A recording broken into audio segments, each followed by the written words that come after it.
बच्चों हम कर रहे थे आपका हिस्ट्री में चैप्टर नंबर 2 जिसका नाम है socialism in Europe and the Russian revolution. Socialism in Europe and the Russian revolution, ये है आपका पेज 47 आपकी एनसीईआरटी हिस्ट्री टेक्स्ट बुक के अंदर।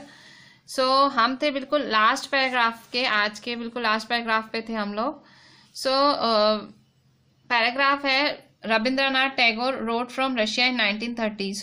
रविंद्रनाथ टैगोर जी ने रशिया से लिखा था 1930 में।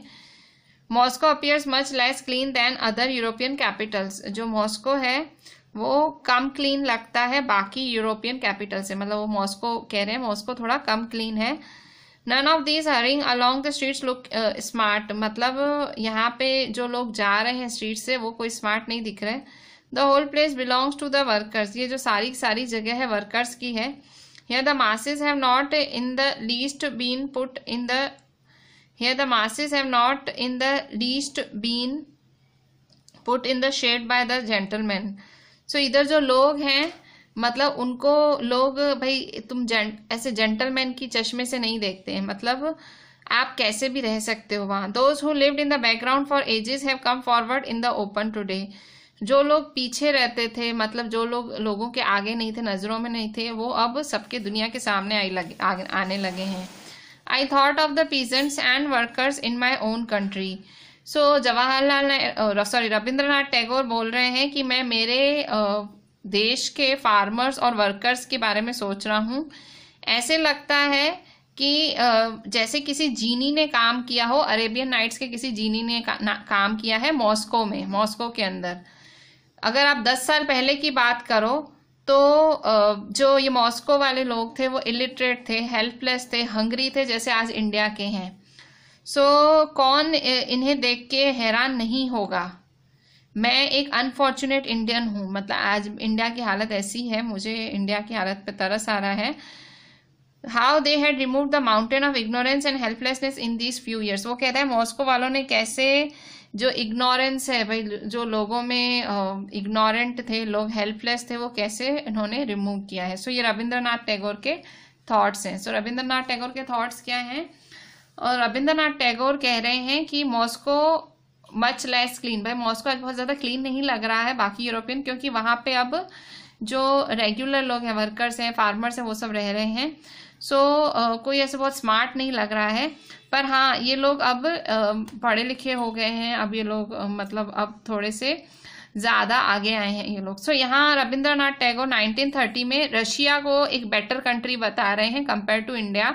और वो बता रहे हैं कि जो रशियन पीजेंट्स हैं, वर्कर्स हैं, वो लोग अब बहुत ज़्यादा आगे आ गए हैं कंपेयर टू जो रशियन पीजेंट्स हैं, वर्कर्स हैं, वो बहुत ज़्यादा आगे आ गए हैं कंपेयर टू अदर्स। ठीक है, ये है आपका last paragraph of this chapter. This was the whole chapter of socialism in Europe and the Russian revolution. अब हम इस चैप्टर के एक्स्ट्रा क्वेश्चंस डिस्कस करेंगे। बच्चों अभी एनसीईआरटी के क्वेश्चंस डिस्कस कर लेते हैं, चैप्टर तो ऑलरेडी ओवर हो गया है हमारा। ये है हमारा पेज 48 आपकी एनसीईआरटी टेक्स्ट बुक के अंदर, दिस इज पेज 48। हम क्वेश्चंस देखेंगे। टोटल आपकी एनसीईआरटी के अंदर है टोटल क्वेश्चन 6 हैं, 6 क्वेश्चन हैं। और छठे क्वेश्चन में आपको ऐसे बहुत सारी पॉइंट्स हैं जिन पे आपको ऐसे बहुत सारे चीज़ें हैं, मतलब बहुत सारे आपको टॉपिक्स दिए हैं जिन पे आपको पैराग्राफ्स लिखने हैं। क्वेश्चन 1 है हमारा, what were the social economical political conditions in Russia before 1905। Question 1 है कि सोशल इकोनॉमिक पॉलिटिकल कंडीशंस क्या थी रशिया की 1905 से पहले। 1905 से रशिया की कंडीशंस के बारे में लिखो। What were the conditions? Question 1. What were the social, economic and political conditions in Russia before 1905? 1905 से पहले सोशल, इकोनॉमिक और पॉलिटिकल कंडीशंस क्या थी रशिया की? Social conditions. सोशल कंडीशंस क्या थी? सोशल कंडीशंस हैं जो रशियन सोसाइटी है 1905 से पहले डिवाइडेड थी 3 क्लासेस में।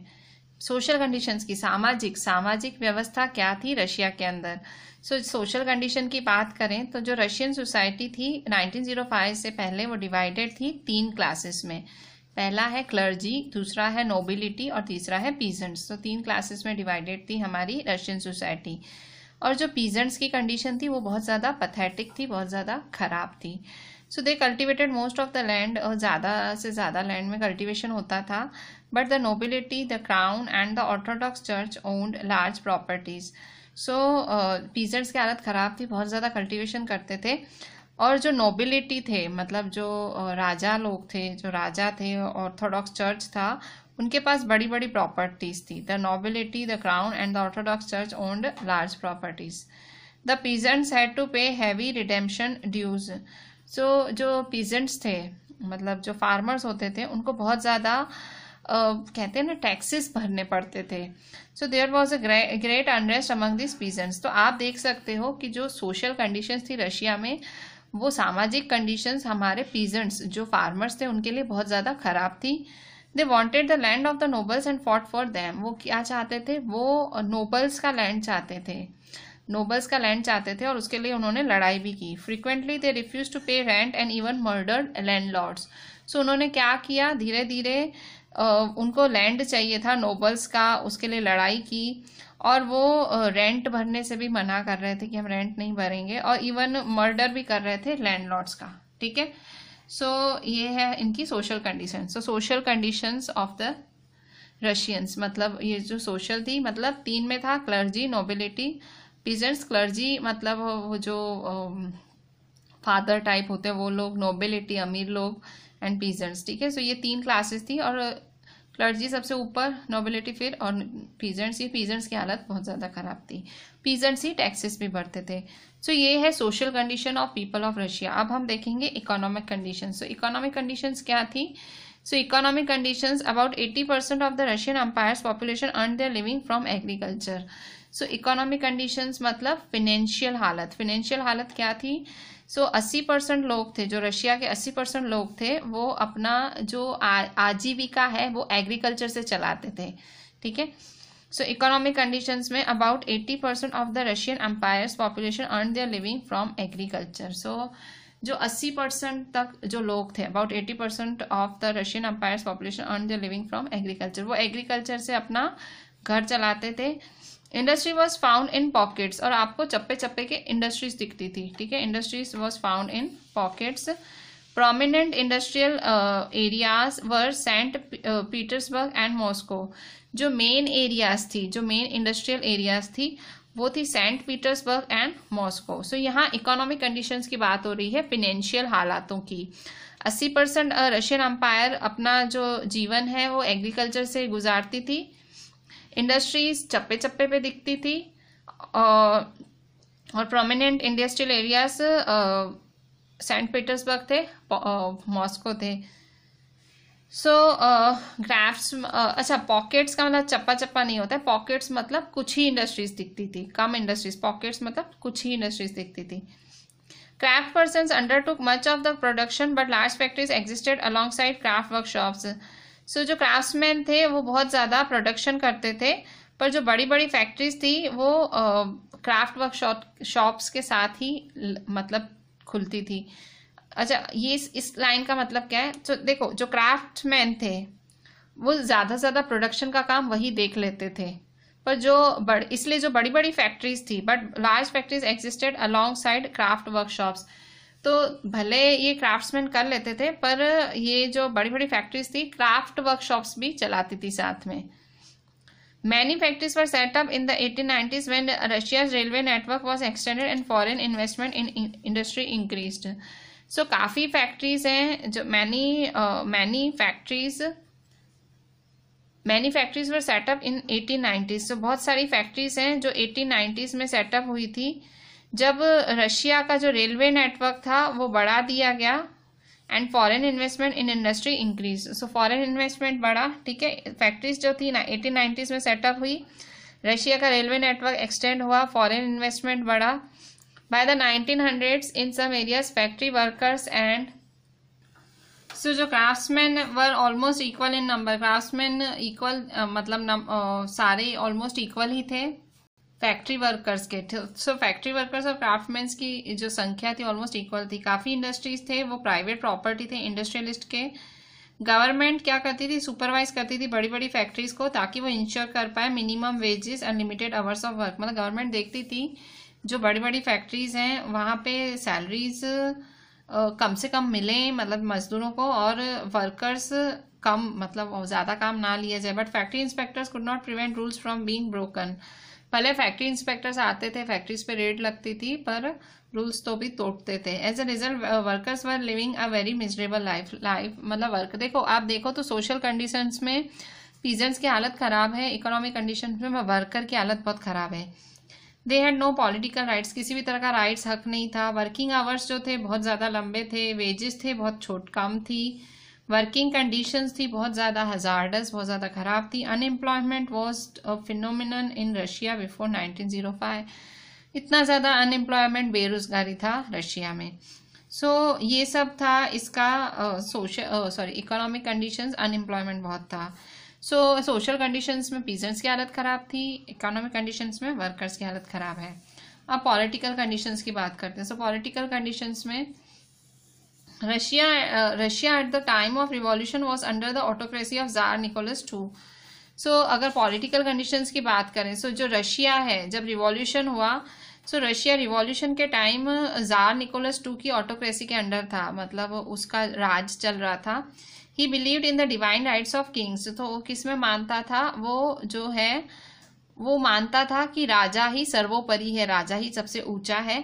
People were not satisfied with this governance, लोग खुश भी नहीं थे। Russian empire that Nicholas II rule was vast. Nicholas II जिसका राजा था, वो रशियन अंपायर बहुत ज़्यादा लंबा था और वास्ट था। Besides the territory around Moscow, the Russian empire included current day Finland, Latvia, Lithuania, Estonia, parts of Poland, Ukraine and Belarus। जो रशियन अंपायर था, जो निकोलस II ने रूल किया, जो रशियन अंपायर निकोलस II ने जिस पे राज किया, बहुत ज़्यादा बड़ा था।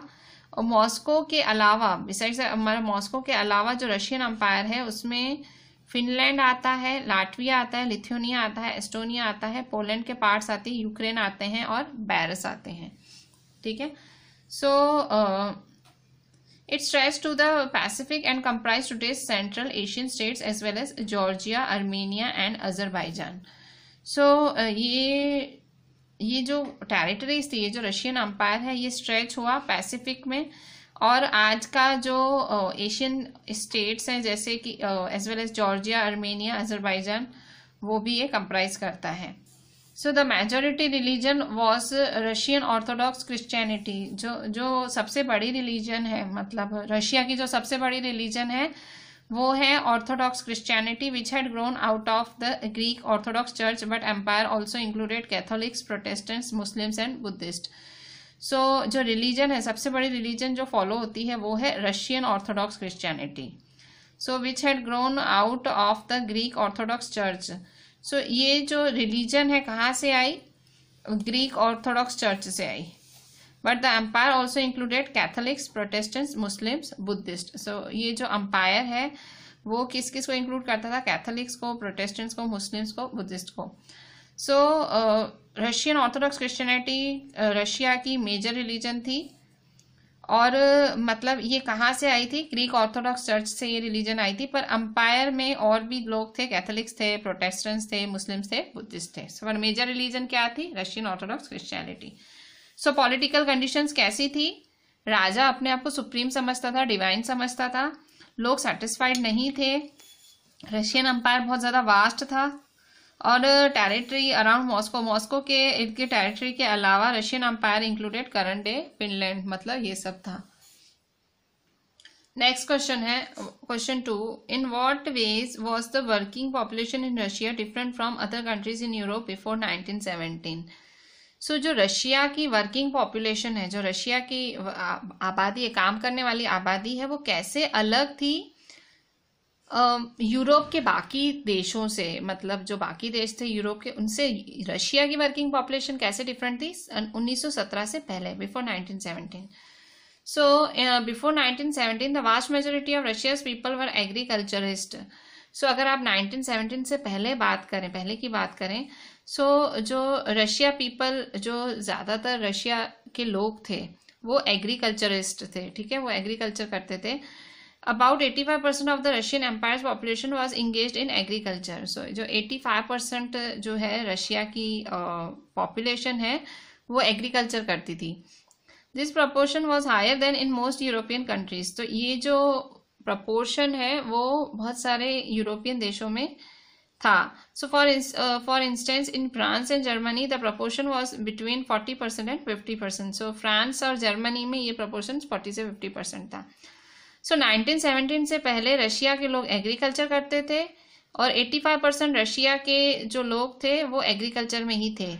सो ये बहुत ज़्यादा बड़ा था, मतलब जो कंपेयर करो बाकी यूरोपियन कंट्रीज से। सो इतना ज़्यादा आबादी कोई भी एग्रीकल्चर में नहीं थी।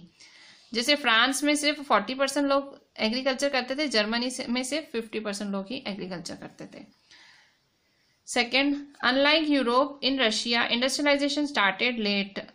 सो अगर आप यूरोप की बात करो, मतलब अगर आप यूरोप, सो जो रशिया में इंडस्ट्रियलाइजेशन लेट हुआ, मतलब यूरोप में थोड़ा जल्दी इंडस्ट्रियलाइजेशन हुआ, रशिया में लेट हुआ। So as a result industry was found in pockets. तो इंडस्ट्रीज कैसे हुई? पॉकेट्स में मतलब कुछ कुछ इंडस्ट्रीज ही दिखती थी। पॉकेट्स मतलब बहुत कम तादाद में इंडस्ट्रीज दिखती थी। Prominent industrial areas were Saint Petersburg and Moscow. So जो प्रोमिनेंट इंडस्ट्रियल एरियाज थे, जो मेन इंडस्ट्रियल एरियाज थे, वो थे सेंट पीटर्सबर्ग और मॉस्को थे। Craftsmen undertook much of the production but large factories existed alongside craft workshops. So जो craftsmen थे वो ज़्यादातर प्रोडक्शन का काम करते थे, पर जो बड़ी बड़ी फैक्ट्रीज थी वो क्राफ्ट वर्कशॉप्स के साथ ही एग्जिस्ट करती थी, मतलब क्राफ्ट वर्कशॉप उनके अंदर होते ही थे। Third, Russian peasants had no respect for the nobles who got their power and position through their service to the tsar, not through local popularity. जो रशियन पीजेंट्स थे वो नफरत करते थे नोबल्स की, मतलब जो नोबल्स जो पावरफुल लोग थे उनसे नफरत करते थे। उनको लगता था उनको अपना पोजीशन और पावर कैसे मिला है, उनको जार की चापलूसी करके मिला है, ना कि वो पॉपुलर है। सो फ्रांस में पर क्या था? फ्रांस में this was unlike France where during French revolution in Britain peasants respected nobles and even fought for them. ये उल्टा था फ्रांस से। रशिया में जो पीजेंट्स थे नफरत करते थे नोबल्स से, पर फ्रांस में वो नोबल्स को पसंद करते थे और वो नोबल्स के लिए लड़ते भी थे, फाइट भी करते थे उनके लिए। सो रशिया में, in Russia peasants were violent and frequently refuse to pay rent and even murdered landlords. So Russia में क्या था? रशिया में जो फार्मर्स थे बहुत ज़्यादा गुस्से वाले थे और वो जो रेंट है वो देने से मना कर देते थे एंड इवन मर्डर्ड लैंडलॉर्ड्स, वो मर्डर भी कर देते थे लैंडलॉर्ड्स का। 1905 में ये ऐसे जो इंसिडेंट्स हैं वो पूरे रशिया में हुए, मतलब ये जो इंसिडेंट्स हैं ऐसे लैंडलॉर्ड्स का मर्डर करने वाले, वो पूरे रशिया में हुए। This was not found in any of the European countries. तो ये आपको किसी भी यूरोपियन कंट्री में नहीं देखने मिलेगा। सो रशिया में पीजेंट्स इतने ज़्यादा गुस्से में हो गए कि उन्होंने कहा भाई हम रेंट नहीं भरेंगे और लैंडलॉर्ड्स को ही मारने लगे। सो पूरे 1905 में ये देखने मिला रशिया में। रशिया में मतलब पीजेंट्स इतने ज़्यादा परेशान हो गए थे नोबल्स से, लैंडलॉर्ड्स के थे, उनको मारने पे आ गए थे। ठीक है। Fifth number, unlike European peasants, Russian peasants pooled their land together periodically and their commune divided it according to the needs of the individual beats. So Russia के जो पीजेंट्स थे, बाकी अगर आप यूरोपियन नेशंस की बात करो तो रशिया के जो पीजेंट्स थे वो अपना लैंड मिला लेते थे, मतलब अपना ज़मीन इकट्ठी कर लेते थे और फिर इकट्ठी करके ज़मीन वो लोग साथ में एग्रीकल्चर करते थे और फिर वो ज़मीन मतलब फिर वो खेती बांट देते थे। ठीक है। सो इस तरह से रशिया और बाकी देश अलग थे, यूरोप के बाकी देश और रशिया अलग थे। कैसे अलग थे? सो पहली चीज़ फर्स्ट है, रशिया के लोग एग्रीकल्चर करते थे। दूसरी चीज़, इंडस्ट्रियलाइजेशन रशिया में लेट हुई। तीसरी चीज़, जो रशियन पीजेंट्स थे कोई रिस्पेक्ट नहीं रखते थे नोबल्स के लिए। चौथी चीज़, वायलेंट हो गए थे ये लोग, मर्डर करने लगे थे लैंडलॉर्ड्स का, ऐसा किसी देश में नहीं हुआ था यूरोप के। फिफ्थ, ये लोग साथ में खेती करने में भी मानते थे और इकट्ठा फिर बांटते भी थे। Question 3, why did Tsarist autocracy collapse इन 1917?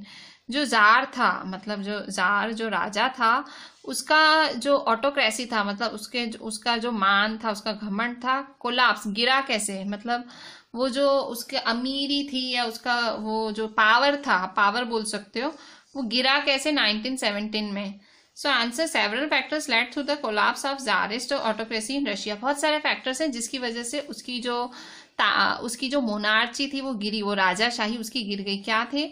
सो बहुत सारे फैक्टर्स हैं, टोटल 6 हैं। पहला है Tsar Nicholas II was not an efficient ruler. He still believed in the autocratic rights of the king. His policies brought deep dissatisfaction among the common mass. Tsar Nicholas II बिल्कुल भी efficient ruler नहीं था, अच्छा ruler नहीं था। वो autocratic rights of the king, राजा के ऑटोक्रेटिक, भाई राजा को मान मिले, राजा को सम्मान मिले, राजा महान, राजा सुप्रीम, वो ऐसा मानता था। His policies brought deep dissatisfaction among the common mass. आम आदमी उसकी पॉलिसी से बिल्कुल परेशान था, आम आदमी सेटिस्फाइड ही नहीं था उससे। Second, tsarina Alexander's German origins and poor advisers especially Rasputin made the autocracy very unpopular. So और भी लोग थे जो उसके जार के साथ थे, जैसे कि tsarina Alexander's German origins and poor adviser. उसके जो एडवाइजर्स थे वो इतने खराब थे, मतलब उसको गलत गलत एडवाइस करते थे। और उसमें सबसे बुरा उसका एडवाइजर था रस्पुटिन, मतलब वो गलत गलत एडवाइस देता था, तो इसकी वजह से वो अनपॉपुलर हो गया।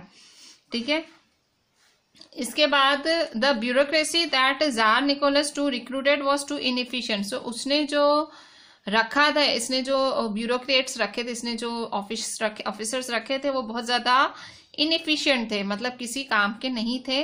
The recruitment of the members was done on the basis of privileges and patronage not on merit. उसने कैसे रखे थे? सारे जो ऑफिसर्स वगैरह उसने रखे थे, ब्यूरोक्रेट्स उसने रखे थे on the basis of privileges. मतलब प्रिविलेजेस मतलब उन्होंने चापलूसी कर दी होगी या उसका कोई काम कर दिया होगा, ना कि उनकी आवड़त, उनकी मेरिट के हिसाब से नहीं, उनके प्रिविलेज के हिसाब से रखा। This was a major factor that paved the way for the downfall of Tsarist autocracy. So ये बहुत बड़ा फैक्टर था जिससे जो ज़ारिस्ट ऑटोक्रेसी थी वो एकदम गिर गई। जो ज़ार की जो वो ऑटोक्रेसी थी, वो ज़ार का जो राजापना था वो गिर गया।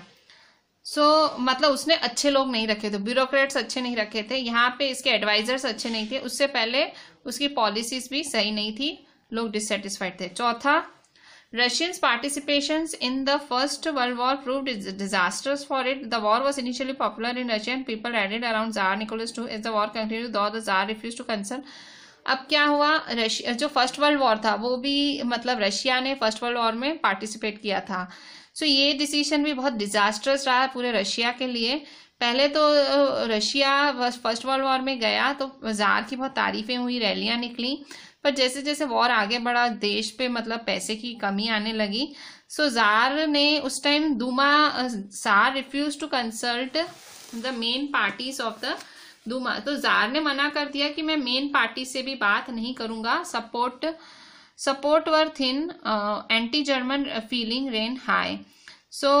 मतलब लोग अभी एकदम, लोगों में एक खराब फीलिंग आ रही थी, वो मतलब सबको जार पे एक तरह का गुस्सा आ रहा था। ठीक है, सो वॉर कंटिन्यू हुई। जार ने रिफ्यूज किया कि वो कंसल्ट दूमा की जो मेन पार्टी से उनसे कंसल्ट नहीं करेगा। सो उसको सपोर्ट अब कम होता गया, सपोर्ट थिन होता गया। सो उसके खिलाफ लोग बहुत ज्यादा अब एकदम गुस्से में आ गए और लोगों में अभी जर्मनी के खिलाफ गुस्सा भी होने लगा। ठीक है, मतलब भाई वॉर था, जर्मनी के खिलाफ लोगों में गुस्सा था, जार के खिलाफ गुस्सा था।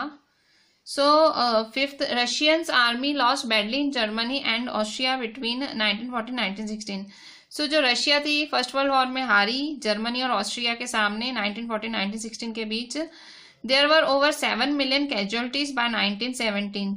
70 लाख लोग, 7 मिलियन 70 लाख लोग घायल हुए 1917 में। As they retreated the Russian army destroyed crops and buildings to prevent the enemy from being able to live off the land.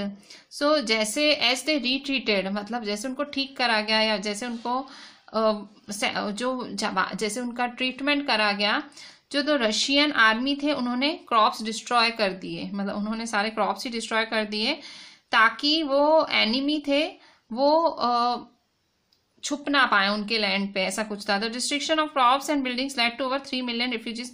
उन्होंने जब अपने ही क्रॉप्स और अपनी ही बिल्डिंग्स जला दी रशियंस ने, तो इससे क्या हुआ, उनके खुद के 30 लाख लोग, 3 मिलियन लोग रिफ्यूजीज हो गए, मतलब उनके ही घर नहीं रहे।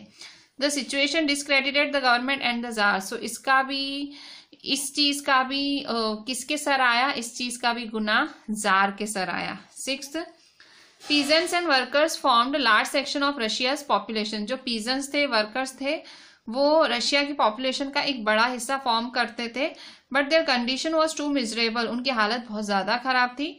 Jar never paid even a slight attention to their condition. Tsar बिल्कुल ध्यान नहीं देता था उनपे, रशिया की पीजेंट्स पे, वर्कर्स पे। आपने पहले भी पढ़ा, पीजेंट्स वर्कर्स की हालत बहुत ज्यादा खराब थी। All the above mentioned factors prepared such a condition Russia in which tsarist autocracy was bound to collapse. इसलिए जार का पावर गिरा, कोलैप्स हुआ। सो आप देख सकते हो 6 रीजंस हैं कि जार का पावर क्यों गिरा। सबसे पहला रीजन है इफिशिएंट रूलर नहीं था। दूसरा है कि उसके एडवाइजर्स बहुत खराब थे, स्पेशली रस्पुटिन। तीसरा है जो उसकी ब्यूरोक्रेसी थी जार निकोलस की, इनएफिशिएंट थी, मतलब इसके लोग इनएफिशिएंट थे। 4th, रशिया ने पार्टिसिपेट किया था फर्स्ट वर्ल्ड वॉर में, लोगों को खाने को भी नहीं था, तो लोगों को अब थोड़ा गुस्सा आ रहा था। 5th, जो रशिया थी बुरी तरह से हारी थी ऑस्ट्रिया और जर्मनी से। सो इसके लिए लोग दुश्मन छुप ना पाए, उसके लिए अपनी ही फसलें जला दी गई, अपनी ही बिल्डिंगें जला दी गई। सो इतना ज़्यादा नुकसान हुआ कि लोग रिफ्यूजी, मतलब लोगों को शरण लेनी पड़ी। सो इसमें जार की बहुत बुराई हुई। 6th है, पीजेंट्स और वर्कर्स ने, पीजेंट्स और वर्कर्स थे, मतलब आप देखो तो रशिया की बहुत बड़ी आबादी पीजेंट्स और वर्कर्स की थी, पर इतनी कंडीशन खराब थी कि जार ने कभी भी उनकी कंडीशन पे ध्यान ही नहीं दिया। सो ये सारे फैक्टर्स हैं जिसमें रशिया में ज़ारिस्ट ऑटोक्रेसी गिरी। बच्चों क्वेश्चन 4 देख लेते हैं। Make 2 list, one with the main events and the effects of February revolution and other with the main events and effects of October revolution. Write a paragraph on who was involved in each, who were the leaders and what was the impact of each on Soviet history. So यहाँ आपको 2 list बनानी है, question 4 में 2 list बनानी है। एक है main events की और फरवरी रिवॉल्यूशन के इफेक्ट्स की, और दूसरी है मेन इवेंट्स की और इफेक्ट्स ऑफ अक्टूबर रिवॉल्यूशन। सो 2 की लिस्ट बनानी है। किसकी? फेब्रुअरी रिवॉल्यूशन की लिस्ट बनानी है, अक्टूबर रिवॉल्यूशन की लिस्ट बनानी है। So write a paragraph on who was involved in each, who are the leaders and what was the impact of each on Soviet history. So आपको यहाँ पैराग्राफ लिखना है कि लीडर्स कौन थे और सोवियत हिस्ट्री पे उनका इम्पैक्ट क्या पड़ा। सो फरवरी रिवॉल्यूशन के मेन इवेंट्स क्या हैं? The main events of February revolution in the winter of 1917 की जो सर्दियां थी, conditions in the capital Petrograd were grim. There had been exceptional frost and heavy snow. This aggravated food problem. Food shortages were deeply felt in the workers' quarters. So देखो फरवरी में हुआ क्या, events क्या हुए, मतलब क्या हुआ कि फरवरी रिवॉल्यूशन हो गया। सो इन द विंटर ऑफ 1917 की ठंड में जो पेट्रोग्राड था, जो पेट्रोग्राड नाम का जो शहर था, कैपिटल था, conditions in the capital Petrograd were grim. So conditions बहुत ज़्यादा खराब थी। So there had been exceptional frost and heavy snow. बहुत ज़्यादा बर्फ़ गिर रही थी, बहुत ज़्यादा स्नो गिर रही थी। This aggravated food problem. इससे क्या हुआ, खाने की प्रॉब्लम बढ़ गई, जो खाने की तंगी थी वो बढ़ गई।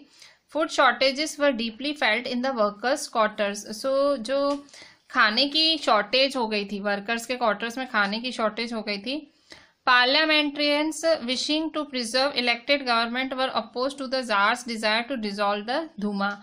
So जो पार्लियामेंट्रियंस थे, जो पार्लियामेंट वाले थे, वो मतलब वो इलेक्टेड गवर्नमेंट को प्रिजर्व करना चाहते थे। मतलब जो गवर्नमेंट इलेक्ट हुई थी वो उसे प्रिजर्व करना चाहते थे, और वो जार को दूमा नहीं डिसॉल्व करना देना चाहते थे। ठीक है, मतलब जार क्या कर रहा था, दूमा को डिसॉल्व। दूमा क्या था, दूमा पार्लियामेंट थी जो रशिया की। सो जार उस पार्लियामेंट को डिसॉल्व करने वाला था, मतलब खत्म करने वाला था, पर पार्लियामेंट नहीं चाहते थे वो डिसॉल्व करे, पार्लियामेंट चाहते थे गवर्नमेंट बनी रहे।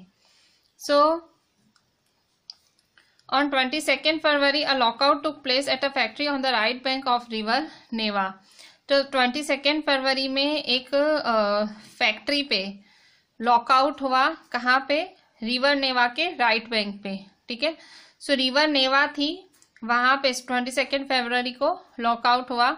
The next day workers in 50 factories called a strike in sympathy. So दूसरे ही दिन 50 फैक्ट्रीज के वर्कर्स ने स्ट्राइक बोली कि भाई हम स्ट्राइक करेंगे, आंदोलन करेंगे. So in many factories women led the way to strikes. So बहुत सारी फैक्ट्रीज में औरतों ने स्ट्राइक्स मतलब सब लीडर बनी, वो स्ट्राइक्स में लीडर बन गई. सो ऐसे बहुत सारी फैक्ट्रीज में हुआ. डेमोन्स्ट्रेटिंग. सो वर्कर्स हैं, उन्होंने factory crossed from the factory quarters to the centre of capital. So ये जो सारे वर्कर्स थे वो वहाँ पे पेट्रोग्रेड में पहुंच गए. So that is Nevsky prospect. So जो क्या था वो कैपिटल, सेंटर ऑफ कैपिटल क्या था, नेवेस्की प्रोस्पेक्ट था, उसका नाम था Nevsky. So the government imposed a curfew. So government ने तुरंत कर्फ्यू लगा दिया. Demonstrators dispersed by the evening but they came back on the 24th and 25th of February. So जो demonstrators थे वो इवनिंग तक डिस्पर्स हो गए, ठीक है, शाम तक वो फैल गए और फिर पर वो 24-25 को वापस आ गए, ठीक है. So they also came in force in the streets on the bank, on the left bank of river Neva on the 26th. So ये जो सारे डेमोन्स्ट्रेटर्स थे स्ट्रीट्स पे आ गए of the left bank of river Neva. So river Neva के left bank पे वो स्ट्रीट पे आ गए 26 पे. On the right bank were the fashionable areas, the Winter Palace and officials buildings.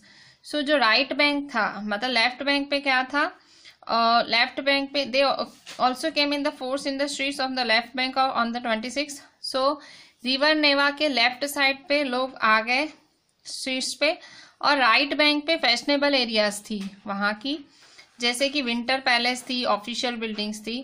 On 27th को क्या हुआ, दे रैंसैक द पुलिस हेडक्वार्टर्स. तो 27th को उन्होंने पुलिस हेडक्वार्टर्स पे हमला कर दिया. The streets strong with people raising slogans about bread, wages, better hours and democracy. So लोग नारे लगा रहे थे कि भाई हमें खाना चाहिए, हमें सैलरीज चाहिए, हमें सही घंटे काम करना है और डेमोक्रेसी चाहिए, ठीक है. सो ये सारे इवेंट्स हुए. फिर से देखो फरवरी रिवॉल्यूशन में हुआ क्या. फरवरी रिवॉल्यूशन में विंटर का टाइम था, 1917 का टाइम था. जो पेट्रोग्रेड था वहां पे कंडीशंस खराब हो रही थी, बारिश मतलब स्नो थी, फ्रॉस्ट थी, इससे फूड प्रॉब्लम बढ़ गई थी और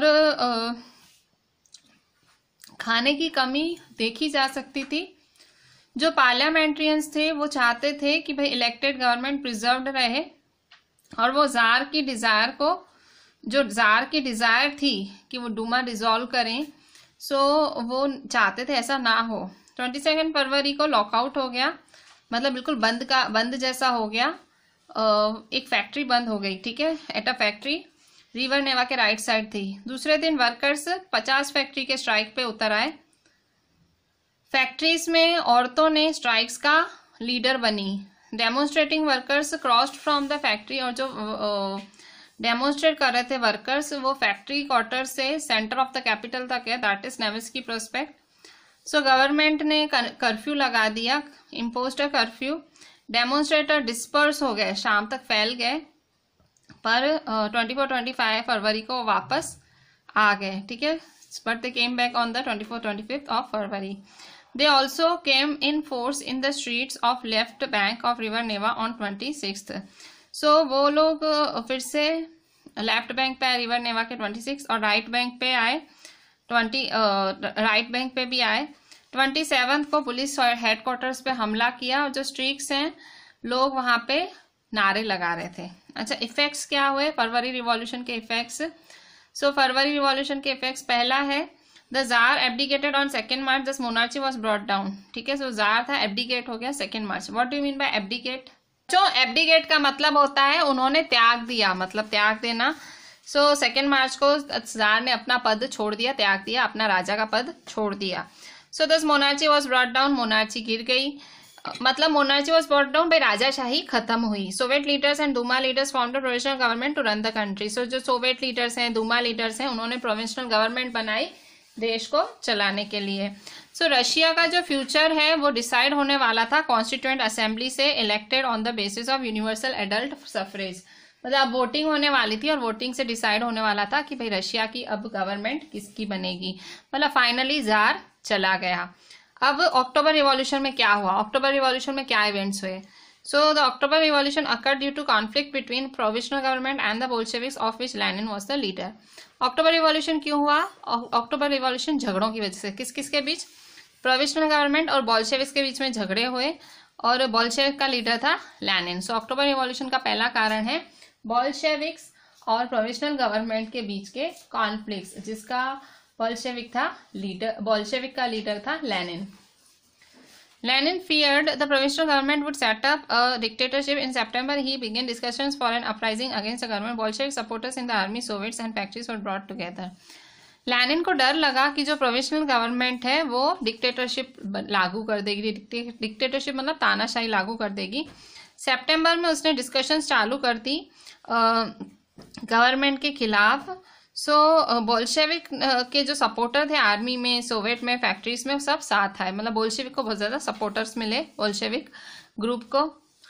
16 अक्टूबर 1917 को Lenin persuaded the Petrograd Soviet and Bolshevik party to agree to a socialist seizure of power. 16 अक्टूबर 1917 को क्या हुआ?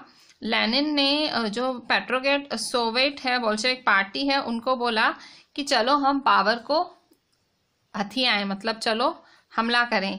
Military revolution committee was appointed by the Soviet under Leon Trotsky. फिर एक मिलिट्री कमेटी भी बनी टू ऑर्गेनाइज द सीजर, मतलब ये सीजर हो उसके लिए कमेटी भी बनी। The date of the event was kept a secret. इसकी डेट बहुत ही सीक्रेट रखी गई। The date of the event was kept a secret. The uprising began on 24 October. ये जो आंदोलन था 24 अक्टूबर को चालू हुआ। Military man loyal to the provisional government under Kerensky seize the buildings of 2 Bolshevik newspapers. जो केरेंस्की जो प्राइम मिनिस्टर थे, उनके जो लॉयल मैन थे, उनके जो वफादार थे, उन्होंने 2 बोल्शेविक न्यूज़पेपर्स की बिल्डिंगें हथिया ली। गवर्नमेंट को सपोर्ट करने वाले, प्रो गवर्नमेंट मतलब गवर्नमेंट को सपोर्ट करने वाले जो ट्रूप्स थे, उनको टेलीफोन और टेलीग्राफ ऑफिसेस को टेक ओवर करने भेज दिया गया और विंटर पैलेस को बचाने की कोशिश की गई। सामने मिलिट्री रिवॉल्यूशनरी कमेटी ने क्या किया? उसने अपने सपोर्टर्स को बोला कि गवर्नमेंट ऑफिसेस को सीज कर दो, मिनिस्टर्स को अरेस्ट करो।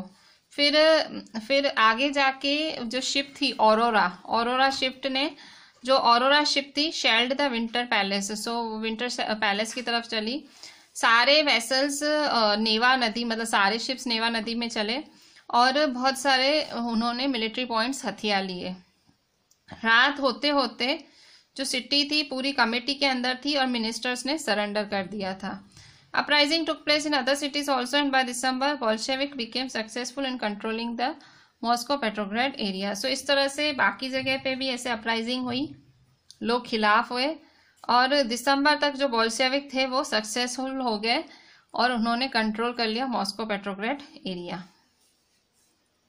इफेक्ट्स ऑफ अक्टूबर रिवॉल्यूशन, इसके इफेक्ट्स क्या हुए? The October revolution mark the beginning of Lenin's rule over the Soviet. October revolution से फायदा क्या हुआ? अक्टूबर रिवॉल्यूशन में जो लेनिन रूल था वो चालू हुआ। सोवियत मतलब mark the beginning of Lenin's rule over the Soviet. Lenin rule चालू हुआ with Bolsheviks under his guidance. Bolsheviks के साथ उसने अपना रूल चालू किया। The Bolshevik party was renamed the Russian communist party. Bolshevik party को रशियन कम्युनिस्ट पार्टी का नाम दिया गया। Thus the first communist regime was established in Russia. जो सबसे पहले कम्युनिस्ट पार्टी थी वो रशिया में ही स्टैब्लिश हुई। Most industry and banks were nationalized in November 1970. Land was declared social property and peasants were allowed to seize the land of the nobility.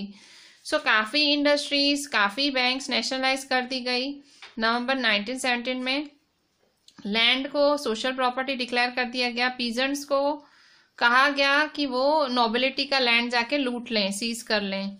In cities Bolsheviks enforce the partition of large houses according to family requirements. Cities में Bolsheviks को force किया गया बड़े बड़े houses का partition करने according to family requirements. Family की requirement के हिसाब से उनको पार्टीशन करने बोला गया। They banned the use of old titles of aristocracy. उन्हें बोला गया कि आप जो वो पुराने टाइटल्स है एरिस्टोक्रेसी के वो यूज़ ना करें।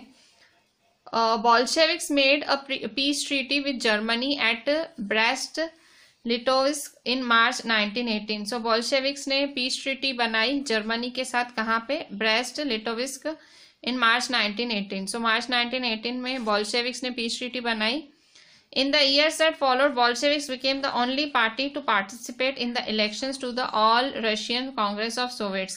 So जैसे आगे साल आए, so बोल्शेविक एक इकलौती ऐसी पार्टी बन गई जो कि पार्टिसिपेट करती थी इलेक्शंस में, मतलब इकलौती पार्टी थी जो पार्टिसिपेट करती थी इलेक्शंस में all Russian congress of Soviets में, ठीक है। So which became the parliament of the country. So आगे जाके ये all Russian congress of Soviets parliament बन गई देश की।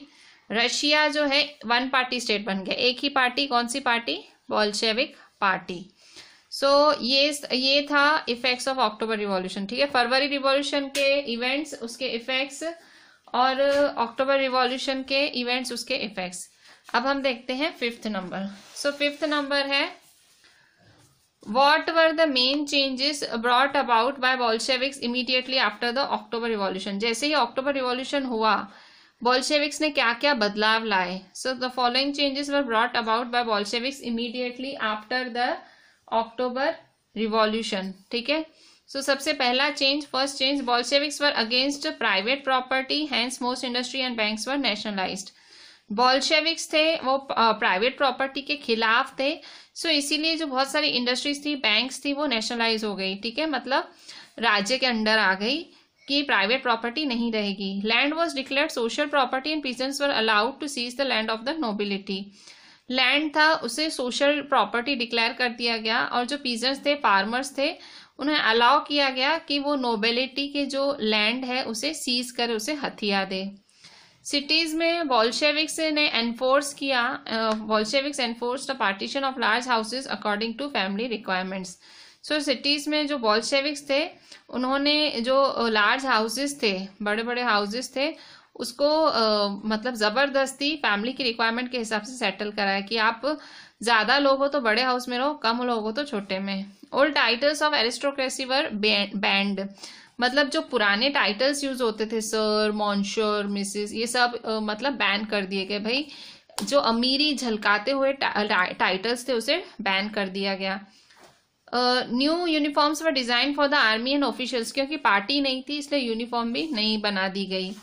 The Bolshevik party was renamed the Russian communist party. So Bolshevik party का फिर से नाम रखा गया जो था the Russian communist party. The Bolsheviks made peace with Germany at Brest-Litovsk. So Bolsheviks ने जर्मनी के साथ मतलब शांति करी, भाई मतलब समझौता करा, कहाँ पे, ब्रेस्ट लिटोविस्क में। Russia became a one party state. So Russia obviously एक party state, one party state बन गया। The all Russian congress of Soviets became the parliament of the country. So जो all Russian congress of Soviets थी वो country की parliament बन गई। Trade unions were kept under party control, जो trade unions थी वो पार्टी के अंडर रखी गई, ठीक है। सो ट्रेड यूनियंस मतलब जो भी ट्रेडिंग करती थी वो सारे ग्रुप्स पार्टी के अंडर आ गए। सो ऑल रशियन कांग्रेस मतलब ये जो पार्टी थी पार्लियामेंट ही बन गई देश की, ठीक है। सो ये सब हुआ अक्टूबर रिवॉल्यूशन के बाद, जो बोल्शेविक्स ने अक्टूबर रिवॉल्यूशन किया। सो ये 10 बदलाव आए रशिया के अंदर। So with this I am ending my today's lecture. So this is me, Arshika ma'am, requesting you to write each and everything properly and WhatsApp me the entire thing. Chapter थोड़ा सा लेंदी type है, ये answers बहुत लेंदी हैं, but please do write them properly in very good handwriting and WhatsApp me the entire thing. Thank you.